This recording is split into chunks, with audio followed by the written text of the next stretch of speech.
as we begin this morning, I just want to point out something that some of y'all are probably fully aware of. Maybe some of y'all haven't given a lot of thought up to, but the truth is that we are living in a new cultural moment.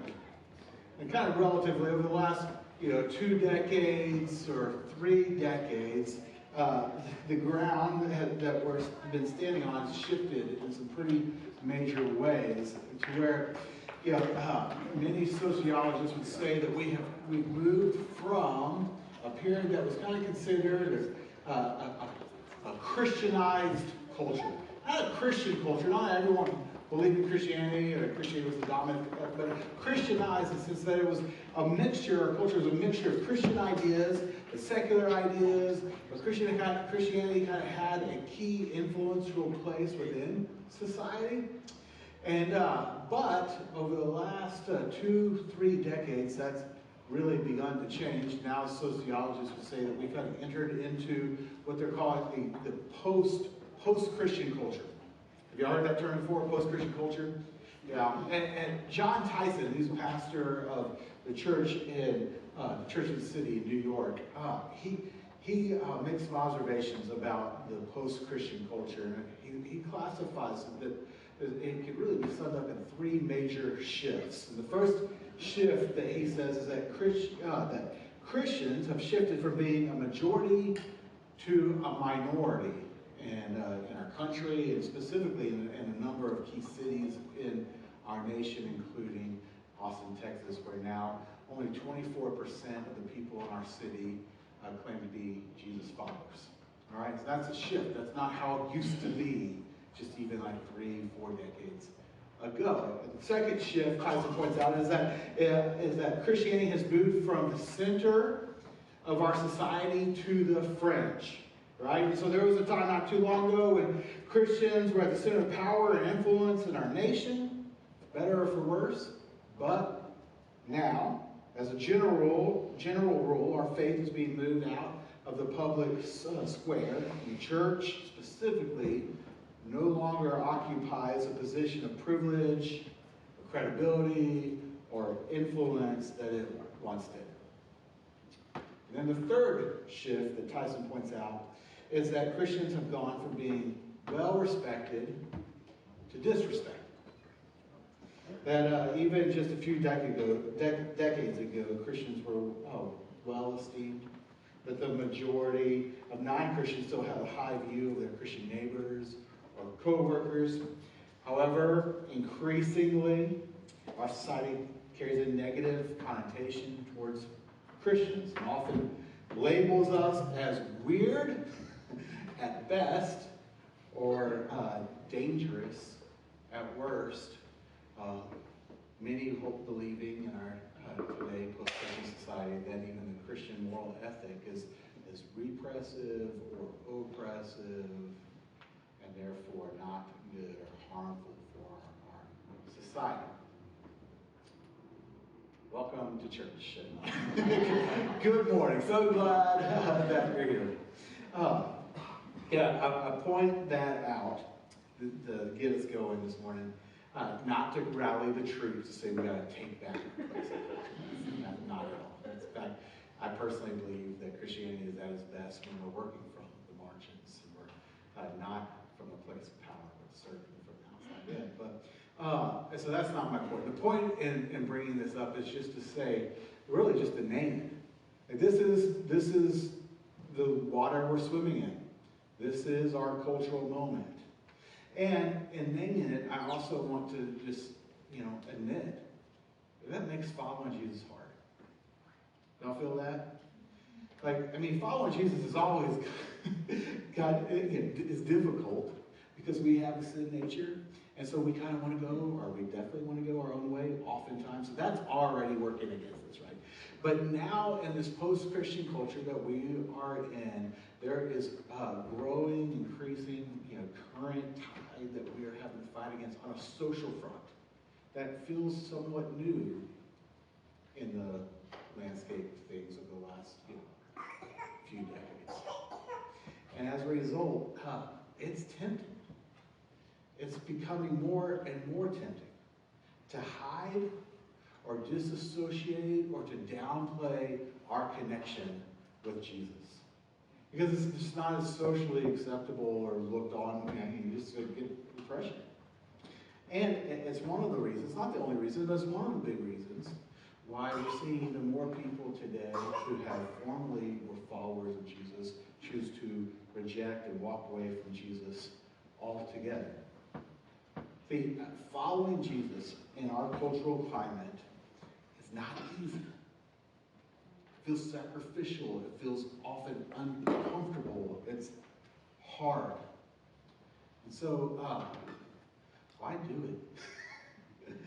Or better put, what will keep us doing it? That if you are a follower of Jesus, you say, what is it that's strong enough, powerful enough to keep us choosing to follow Jesus when it's sacrificial and when it's hard, when it goes against the cultural tide? What will keep us following him when it's sacrificial? What has the power to do that? Well, friends, today, the passage that we're looking at, John chapter 13, I think answers those questions. That this passage, perhaps more than any other passage in my point of view, just powerfully points us to what has the power to keep us faithfully following Jesus. And so if you will, go to John chapter 13, and we're going to have the words up here on the slide as well, but you can follow along. I do want to warn you that I'm going to jump around in this passage a little bit. So, we'll stay in John 13, but we're going to kind of not go verse by verse. We're going to just draw out a few things. Because, see, what I want to help you see, kind of wrap your mind around here, is not just what Jesus does. Many of you are very familiar with what Jesus does in this passage. But before we get to that, I want to help you just capture, I want to help you realize who he does it for. And what Jesus does, but who he does it for. And the way I want to point that out for you is by first just drawing out 4 things that Jesus knew before he did what he did in this passage. Okay, so if you will, follow along with me. John chapter 13, verse 1, it begins this way. It was just before the Passover festival.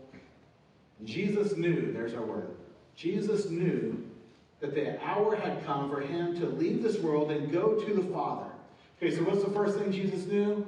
You can sum it up this way. Jesus knew that the hour had come, that the time had come, that he was about to die, and that he's going to be resurrected, and that he's going to ascend to the right hand of the Father, that he knows his ministry is coming to an end. He knows his death is imminent. Okay, keep going, later verse 1. Having loved his own who were in the world, which just specifically was a reference to his 12 disciples, all right? That's who this is talking to, his 12 closest friends. Having loved those guys, he loved them to the end, or as Josh said last week, to the utmost. And then, verse 2, the author of this, John, tells us a little juicy bit of information. The evening meal was in progress, and the devil had already prompted Judas, the son of Simon Iscariot, to betray Jesus. And if we skip down to verse 11, we're told, John makes it clear, that Jesus knew this as well. In fact, verse 11 just states super plainly, he, referring to Jesus, knew who was going to betray him. Now, I want you to recognize that this wasn't a bit of trivia for Jesus. This was emotionally troubling to him.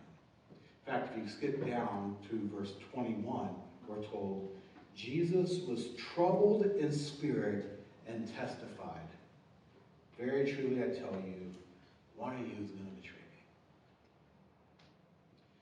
That phrase, troubled in spirit, it's used also in John chapter 11. You're familiar with that passage when Jesus sees Mary and many others weeping over the death of his friend Lazarus. We're told that Jesus in that moment is troubled in spirit, and he begins to weep. Like when you're troubled in spirit, Jesus is emotionally wrecked by the fact that on this night, he's sitting across from his friend Judas, and he knows this guy's about to betray me. Betray me, hand me over to be king. Like that, it's weighed heavy on Jesus. And so he blurts out, one of you is going to betray me. And the way that the disciples respond to that, it would be comical if it wasn't so sad.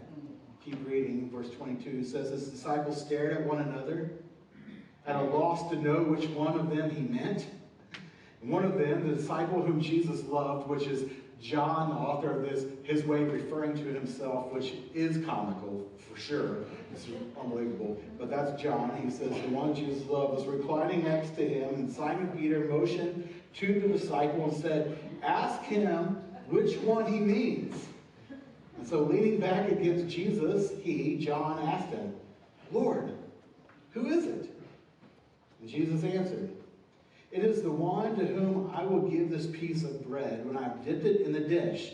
And then dipping the piece of bread, he gave it to Judas, the son of Simon Iscariot. Which is kind of a weird interchange. It's like, why don't you just say, well, it's Judas.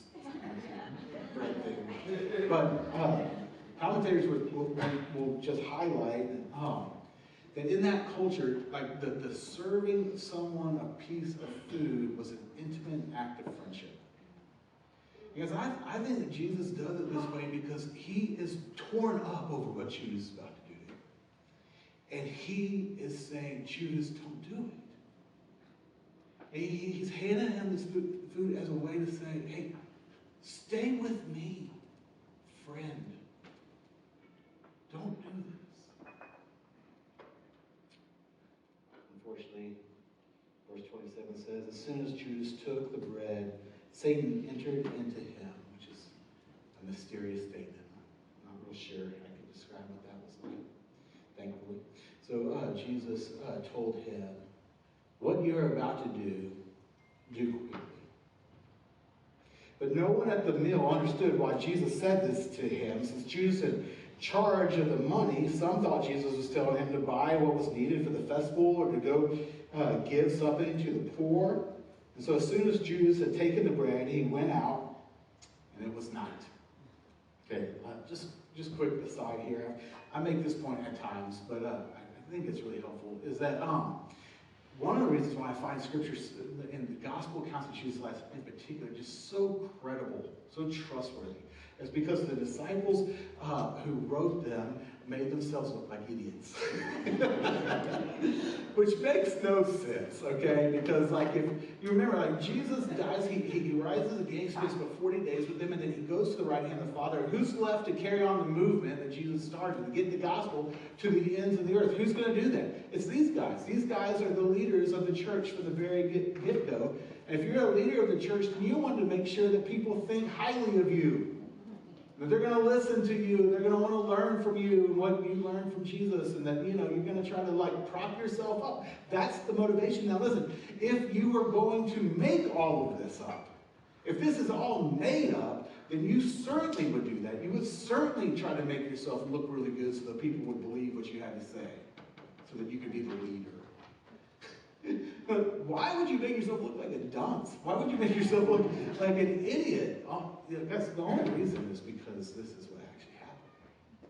When Jesus, hey, the person's going to betray me. This person I dipped this bread to give to, is extended friendship to, and they're like, I wonder who it is. It's Judas. Judas, come on. And then also just to say, like, if you were making this up, you wouldn't make one of Jesus' inner circle, one of the 12, be the one that betrays Jesus. That doesn't look so good. Why do that? It's because it's what happened. Just something to think about. I think this scriptures, I think it's incredible. I think it's trustworthy. This really happened, friends. Verse 31. When he was gone, Jesus said, now the Son of Man is glorified, and God is glorified in him. And if God is glorified in him, God will glorify the Son in himself and will glorify him at once. Which is a very confusing Jesus way of saying, hey, the time has come. Like it's here. That Judas, when he leaves to betray, Jesus. It is the first domino that topples that will imminently lead to Jesus' death. And it's in Jesus' death that the Son will glorify the Father, and that the Father will be glorified in the Son through Jesus' death and resurrection. You say, okay, the time has come. So God causes him to say the next thing, which is, my children, I will be with you only a little longer. You will look for me, and just as I told the Jews, so I tell you now, where I am going, you cannot come. To which Simon Peter has to ask, verse 36, Lord, where are you going? Jesus replied, where I am going, you cannot follow now, but you will follow later. And Peter asked, Lord, why can't I follow you now? I will lay down my life for you. Like, wherever you go, I'm going to go. And whatever it costs, I will pay. Like, I just want to be with you. To which Jesus says in verse 38, will you really lay down your life for me? Very truly, I tell you, before the rooster crows, you will disown me 3 times. Which, friends, is the third thing that Jesus knew on this night. That Jesus knew that he was about to die, that his death was imminent. He knew that Judas was about to betray him. And he knew that Peter, one of his closest friends in the 12, was about to disown him 3 times, multiple times, to completely disassociate from him. And we don't see it in this passage, but one other thing, just kind of a bonus of what Jesus knew. He also knew that all the rest of those guys, his disciples, they were all about to abandon him. In his greatest time of need, when he's on the cross, that they were all going to run and hide as cowards. He knew that as well. And in this passage, we're told that there's also one more thing that Jesus knew. It's found all the way back up in verse 3. Here's what it is. Jesus knew, we're told, that the Father had put all things under his power. Jesus knew that the Father had put all things under his power. Okay, now, think about this for a minute, will you? If you knew all that Jesus knew on that night, what would you do? I mean, just imagine with me. You're at a dinner party with 12 of your closest friends. And at that party, you are fully aware, like you know that one of these guys, one of your closest friends, is about to betray you. Like literally hand you over to be killed wrongly, unjustly. That would probably really bother you, right? And then if you also knew that one of your very closest friends in the world is about to just completely reject you, to disassociate with you, to just disown you, to say, I don't have anything to do with that person any longer. And then you know that everyone else that's there is about to abandon you in your greatest time of need.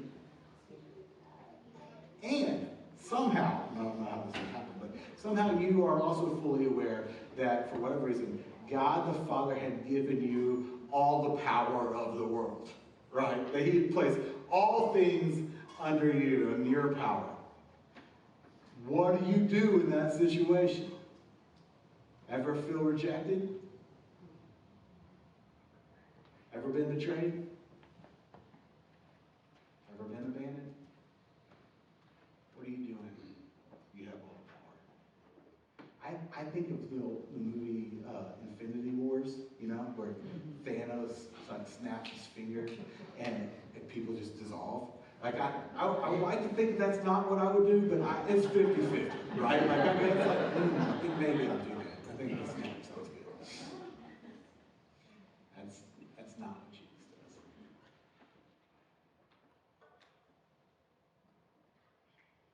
John chapter 13, verse 3. Jesus knew that the Father had put all things under his power.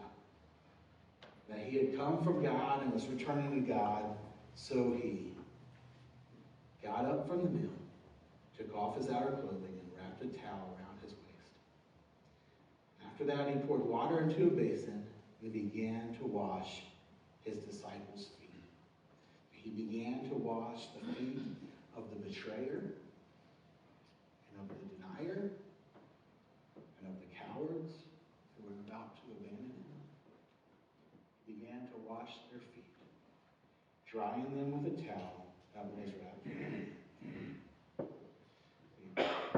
John, in verse 1 of this chapter, sums this up by saying, he loved them to the end. This amazes me. This is so powerful. Because when I think about the people who have hurt me or betrayed me or abandoned me, I tell you, humbling myself to serve them is the furthest thing from my mind. But that's exactly what Jesus did. It's exactly what the Son of God does. He doesn't lash out with righteous indignation, though he would completely be justified. Instead, he kneels down and he serves. He voluntarily places himself in a position of a servant. And in doing this, Jesus models for us what true love looks like. For love, according to Jesus, is much more than an emotional feeling, right? It's a verb. It's a voluntary decision to unconditionally serve another ahead of yourself. A voluntary decision to unconditionally serve another ahead of yourself. Again, unconditional, whether they deserve it or not. And these guys absolutely did not. They did not deserve it. And yet, this is what Jesus did because, friends, this is what God the Son is like. He loves with an unconditional love that is manifested through service. And as amazing as that act of service was on that night of the washing the feet, there's actually even more going on here than just that act of service. For this was more than what it appeared to be. That just like the Passover meal that they had gathered to eat, this act of foot washing was intended to foreshadow Jesus' ultimate act of love. And this is made clear in his interaction with Peter as he's going to wash Peter's feet. And so, picking back up in verse 6, we read, He, Jesus, came to Simon Peter and said to him, Lord, are you going to wash my feet? Which is, pause here. That's the correct response, okay? When Jesus goes to wash your feet, we should be like, what? What are you? You're going to wash that? This is not. What are you doing washing my feet? Jesus says, you do not realize now what I am doing, but later you will understand. No, said Peter, you should never wash my feet. Like, there's just no way I'm going to let you do this. And Jesus answered again, unless I wash you, you have no part with me. Which, just real quick, sounds a little extreme, right? Like, I mean, first, like, is this point that Peter should think wait, are we still talking about washing my feet? Like I know, you don't like dirty feet at dinner, but I have no part of you if I keep my feet dirty. Like, what's going on here? But this is Jesus trying to say, there's more to this than just washing your feet. This is symbolizing, so this is pointing, so it's foreshadowing something that you don't understand yet. Later you will understand. But Peter doesn't understand. And so again, in verse 9, he says, then Lord, not just my feet, but my hands and my head as well. If I have to be washed to be fully associated with you, to have a part with you, then wash all of me, right? Give me a bath, which is so weird.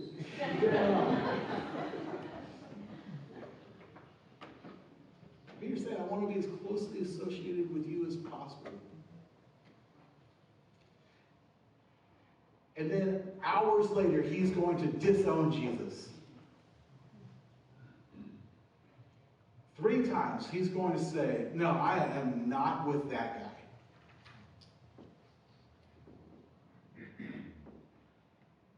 And Jesus knows that, friends. He knows that that's what Peter's about to do.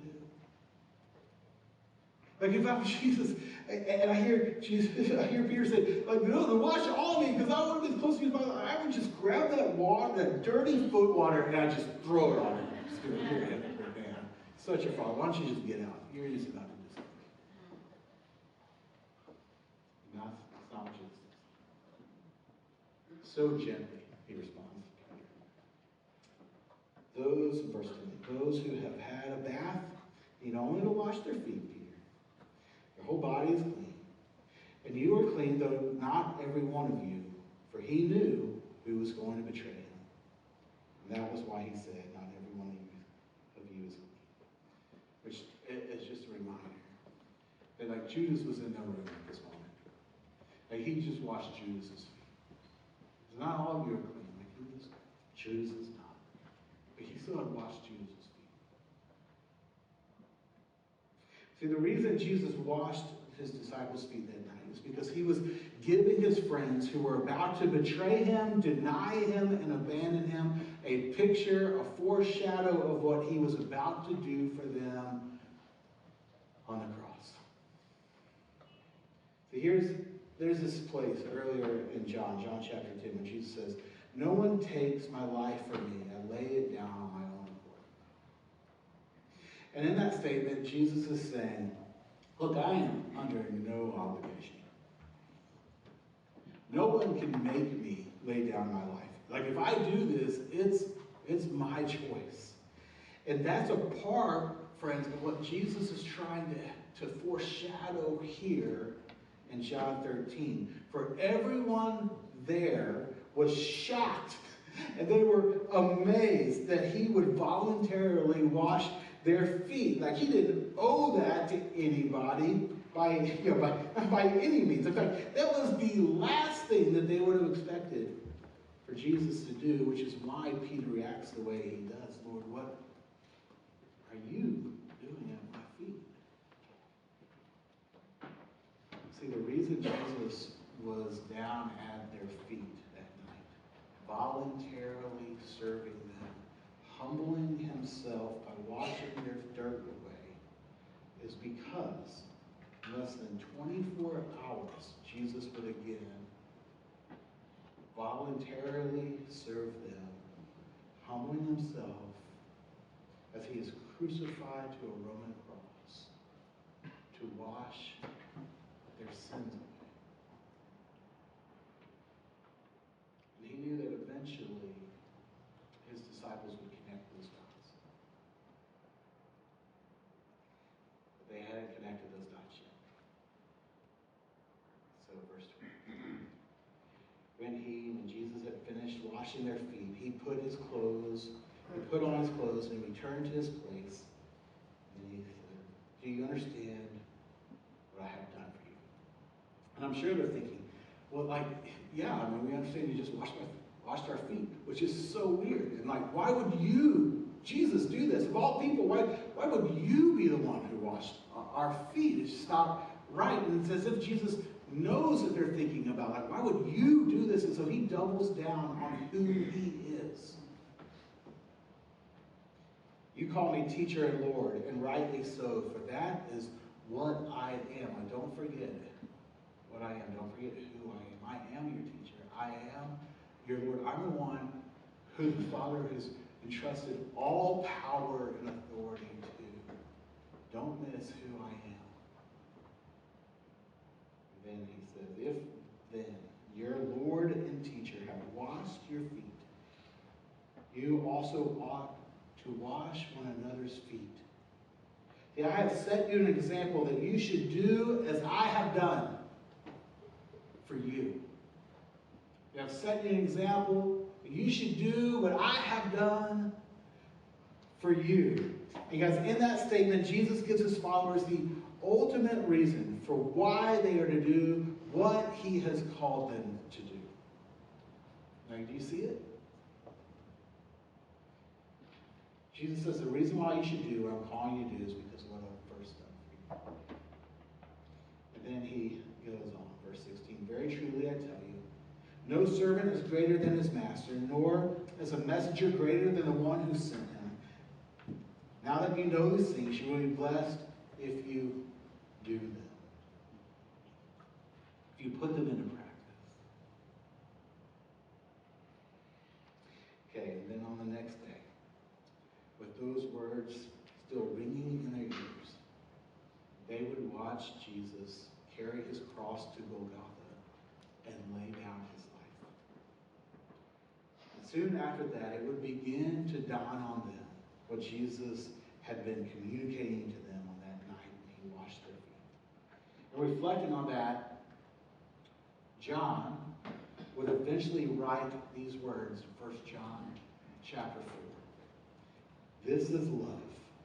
Not that we loved God, but that he loved us, and he sent his Son as an atoning sacrifice for our sins. We love because he first loved us. His disciples, who had abandoned him and who had denied him, would then go on to spend the rest of their lives worshiping him and following his example by loving and serving others and faithfully following Jesus even when it cost them socially, physically, even when it would cost them losing their own lives on his behalf. They stayed faithful and following the way of Jesus because their Lord and teacher had first voluntarily and sacrificially washed their sins away on the cross. Friends, Jesus did not just do that for them. He did that for you and for me as well. And even though, like his disciples, we have on numerous occasions walked away from Jesus or downplayed our connection with Jesus,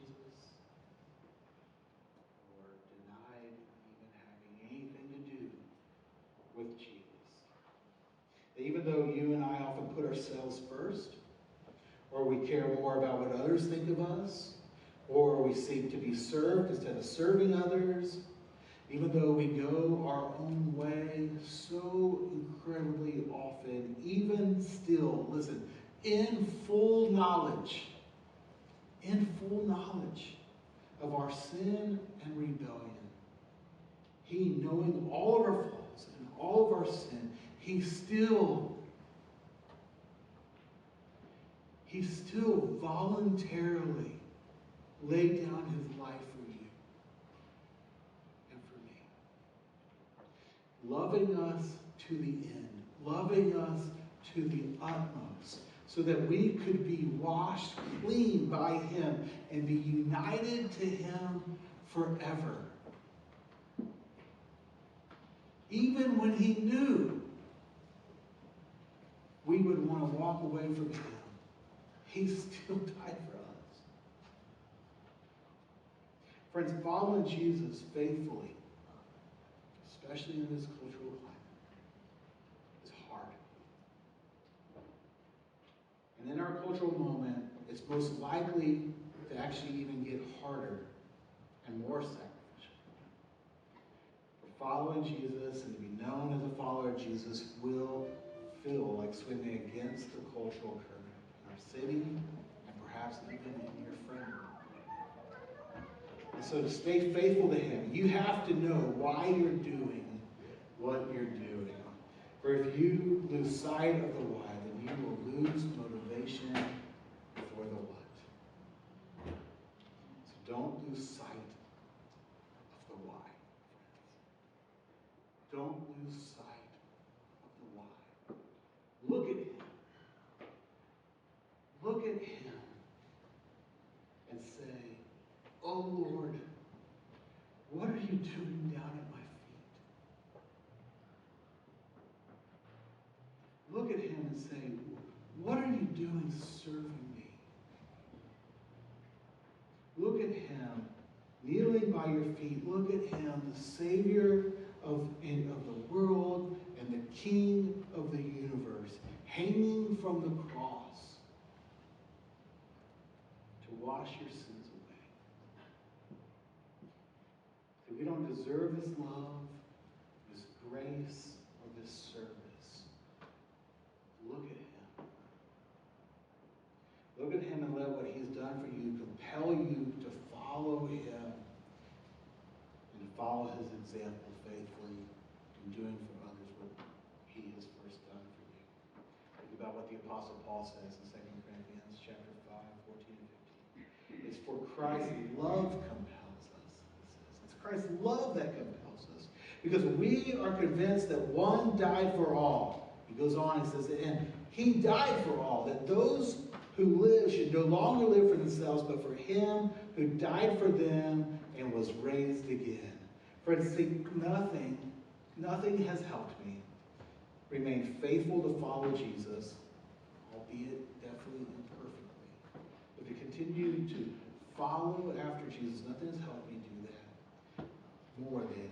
Nothing's helped me serve others in light of how Christ has served me more than looking at Jesus serving me each day. That my practice for the last 12 years, way more mornings than not, is to spend some time just looking at Jesus down at my feet. As crazy as that is. Looking at Jesus on the cross. As crazy as that is. And just thinking about this. Being mindful of it. I use 3 questions. I've shared this before, but just to give them to you again, or if this is the first time you're hearing this, I use 3 questions to help me look at him. And the first is this. I ask, who has served me? And then the second question I ask is, who am I that he would serve me? And the third question I ask is, how has he served me? And those 3 questions, God has used to keep my heart warm, even and passionate for Jesus. And it's kept me compelled and motivated. It's moved me to love and serve others, to seek to serve others like Christ has served me. Because when you're mindful of how he has served you, then you have the motivation to go and love and serve others.